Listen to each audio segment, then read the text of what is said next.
Hello friends, ఇప్పుడు నేను ఒక రెసిపీ తయారు చేస్తున్నాను. చూస్తూనే ఉండండి. ఇదైతే మీరు చూస్తే మీకు తెలిసిపోయి ఉంటుంది కదా, పర్పుల్ క్యాబేజీ తో ఒకటి రెసిపీ అయితే చేయబోతున్నానని. అవునండి, పర్పుల్ క్యాబేజీతోనే చేస్తున్నాను. చూడండి, ఇక్కడ నేను ఏమేమి కట్ చేశానంటే పచ్చిమిర్చి, ఆనియన్, కొత్తిమీర, పర్పుల్ క్యాబేజీ ఒక హాఫ్ తీసుకున్నాను. వీటిని తరిగి పెట్టుకొని నేను ఒక కుక్కర్ అయితే స్టవ్ మీద పెట్టాను. కుక్కర్ వేడయ్యాక 2 పావుల నూనె తీసుకున్నాను, చిన్న పావేలండి. ఆ తర్వాత దీంట్లో నేను జీలకర్ర యాడ్ చేశాను అనమాట. జీలకర్ర కొంచెం వేగిన తర్వాత వాము కూడా యాడ్ చేసి అవి వేగిన తర్వాత ఇప్పుడు నెక్స్ట్ వాము ఇప్పుడే వేస్తున్నాను. నెక్స్ట్ దీంట్లో వేయడం కోసమని నేను అల్లము వెల్లుల్లి పేస్ట్ని ఫ్రెష్గా తయారు చేస్తున్నాను అనమాట. అల్లాన్ని దంచి తర్వాత వెల్లుల్లి యాడ్ చేసి దంచి దాన్ని వేయబోతున్నాను. ఇలా ఫ్రెష్గా చేసుకుంటే ఈ అల్లం అయితే చాలా మంచి ఫ్లేవర్ వస్తుంది.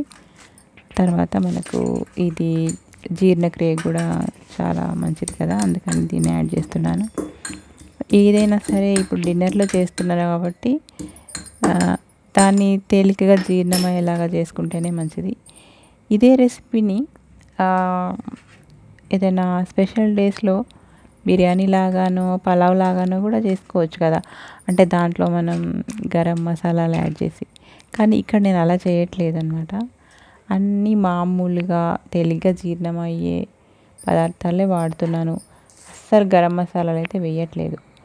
జీలకర్ర, వాము, కరివేపాకు, కొత్తిమీర, ఆనియన్, ఇలా అల్లం, వెల్లుల్లి ఇవి మాత్రమే వేస్తున్నాను అనమాట. లాస్ట్లో అయితే నేను కొంచెం ధనియాల పొడి, ఇది రెగ్యులర్గా కూరల్లో వేసేది వేసాను అంతే. ఇక్కడ నేను తరిగి పెట్టుకున్న కూరగాయలని ఒకటి తర్వాత ఒకటి యాడ్ చేసాను. ఇప్పుడైతే ఆనియన్ వేసాను. ఆనియన్ వేగిన తర్వాత పచ్చిమిర్చి కూడా వేసాను. పచ్చిమిర్చి, ఆనియన్ రెండు వేగిన తర్వాత పర్పుల్ క్యాబేజీ ముక్కల్ని కూడా వేసి వాటిని కూడా మగ్గనిచ్చాను అనమాట. ఇప్పుడు ఈ ఏంటంటే ఇది ఇంతకుముందు నేను మామూలు క్యాబేజీతో ఎగ్ కర్రీ వండాను. సో ఇప్పుడు పర్పుల్ క్యాబేజీతో ఎగ్ రైస్ వండబోతున్నాను అనమాట. దీంట్లోనే నేను ఒక 4 ఎగ్స్ కూడా యాడ్ చేసి ముందుగా నేను కడిగి పెట్టుకున్న బియ్యాన్ని కూడా యాడ్ చేసి ఈ రెసిపీ తయారు చేయబోతున్నాను. ఇంకా దీంట్లో మనం కూర, చారు ఏమీ కలుపుకునేది లేదు, తినేసేయడమే అనమాట. ఇప్పుడు నేను చేస్తున్న క్వాంటిటీ అయితే ఈజీగా 3 తినేయచ్చు. కొంచెం కొంచెం అయితే 4 కూడా తినొచ్చు. మంచిగా కడుపు నిండా తినాలనుకుంటే మాత్రం 3 తినొచ్చు. ఇక్కడ ఏంటంటే డిన్నర్లో ఇప్పుడు తయారు చేస్తున్నప్పుడు ఎక్కువ తినకపోవడమే మంచిది కదా. సో 4కి అయితే చాలా చక్కగా లైట్గా సరిపోతుంది అన్నమాట. ఇదైతే వండిన తర్వాత ఈ ఫ్లేవర్ కానీ కలర్ కానీ చాలా బాగుండే, తింటుంటే టేస్ట్ కూడా చాలా బాగుంది. రైస్కి కూడా ఈ ఫ్లేవర్స్ అన్నీ పట్టుకొని అన్నం చాలా టేస్టీగా అనిపించింది అనమాట. ఇప్పుడు నేను క్యాబేజీ ముక్కల్ని యాడ్ చేస్తున్నాను. ఎంత కలర్ఫుల్గా ఉన్నాయంటే ఈ కలరు చాలా బాగుంటుంది. దీనితో ఇలా రెసిపీ చేయడం కూడా ఇంకా బాగా నచ్చింది. ఈ కలర్ అనేది ఎగ్స్ కూడా పట్టుకొని అవి కూడా బ్లూ కలర్లో మారిపోయాయి అనమాట. చివరిలో చూస్తే భలే గమ్మత్తుగా అనిపించింది రైస్. నేను ఇదివరకు అయితే ఈ రైస్ ఎక్కడ చూడలేదు, ఏమో తెలీదు చేశారేమో ఎవరైనా, కానీ నేనైతే ఫస్ట్ టైం చూద్దాం అనుకొని చేశాను అనమాట. కాకపోతే చాలా బాగా వచ్చింది. ఒకసారి నేనైతే ఈ పర్పుల్ క్యాబేజీని కర్రీలాగా వండాను. నార్మల్గా అంటే ఒక్క క్యాబేజీని తీసుకొని వండాను. అల్లం వెల్లుల్లి పేస్టు అన్ని మసాలాలు వేసి వండాను. కాకపోతే అంతగా ఇంట్లో నచ్చలేదు ఎవరికి పెద్దగా, అంటే ఓకే ఏముంది స్పెషల్గా అనిపించింది. కానీ రైస్ మాత్రం చాలా బాగుండే. ఏదైనా స్పెషల్గా చేయాలనుకుంటే దాంట్లో అల్లం వెల్లుల్లి పేస్ట్ అయితే కంపల్సరీ ఉండాలి. అది లేకపోతే టేస్ట్ రాదు. ఇలా అన్నము బియ్యంతో కలిపి అన్నంలాగా వండినప్పుడు అల్లము వెల్లుల్లి పేస్ట్ వేస్తేనే ఆ టేస్ట్ అనేది వస్తుందన్నమాట. ఇక్కడ నేను వేసిన మసాలాలన్నీ బాగా కలుపుతున్నాను. ఉప్పు, కారం, పసుపు, ధనియాల పొడి వేసి బాగా కలిపి ఆ తర్వాత నేను ఎసరు పెడుతున్నాను అనమాట. 1.5 గ్లాస్ రైస్ నేను నానబెట్టి పెట్టాను. దానికి డబుల్ వాటర్ తీసుకున్నాను.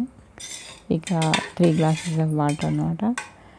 ఈ వాటర్లో ఈ మసాలాలన్నీ బాగా ఉడికి ఆ ఫ్లేవర్స్ అన్నీ వాటర్కి పట్టుకుంటే ఆ వాటర్ నుండి రైస్కి వస్తాయి. రైస్ వాటిలో ఉడికినప్పుడు ఆ ఫ్లేవర్స్ రైస్కి పట్టుకుంటాయి అన్నమాట.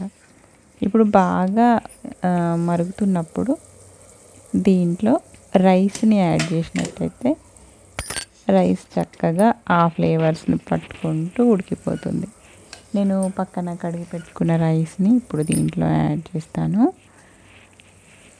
కొంచెం కొంచెంగా వాటర్లో నానబెట్టి పెట్టాను. ఒక 1 అవర్ అయిందనుకుంటా నేను వీటిని కడిగి పెట్టి.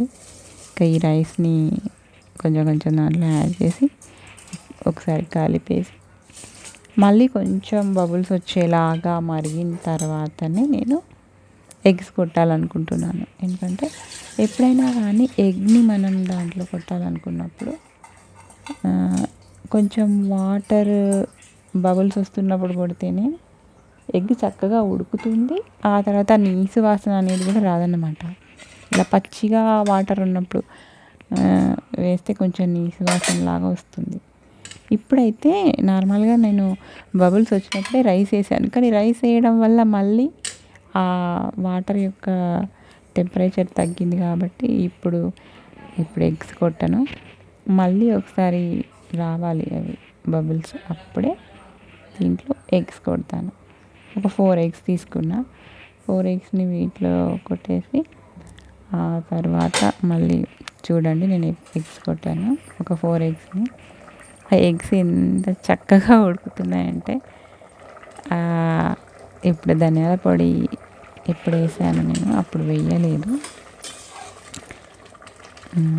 ఇక్కడ చూడండి ఎంత బాగా అంటే బాగా నేను కొంచెం ఆ ధనియాల పొడి కలిసేలాగా కలిపాను అంతే. ఎందుకంటే ఎగ్స్ ఇంకా ముద్దగా రాలేదు కాబట్టి అవి కొంచెం లైట్గానే కలపాలి. ఇప్పుడు విజిల్ పెట్టేసుకుంటే ఇంకా అది చక్కగా ఉడికిపోతాయి అన్నీ. మనం ఏం కలపాల్సిన అవసరం లేదు, ఏం లేదు. 1 విజిల్ సరిపోతుంది. చూడండి ఎంత బాగా వచ్చిందో. చక్కగా ఉడికిపోయాయి రైస్, ఎగ్స్ అయితే ఇప్పుడు ఈ వీడియోలో కనిపించట్లేదు కానీ అవి కొంచెం పర్పుల్ కలర్ కూడా కాదు, బ్లూ కలర్లో ఉండే. భలేగా వచ్చింది, కలర్ఫుల్గా ఉంది, టేస్టీగా ఉంది. అంతేకాకుండా లైట్గా కూడా ఉందన్నమాట, హెల్తీగా కూడా ఉంది.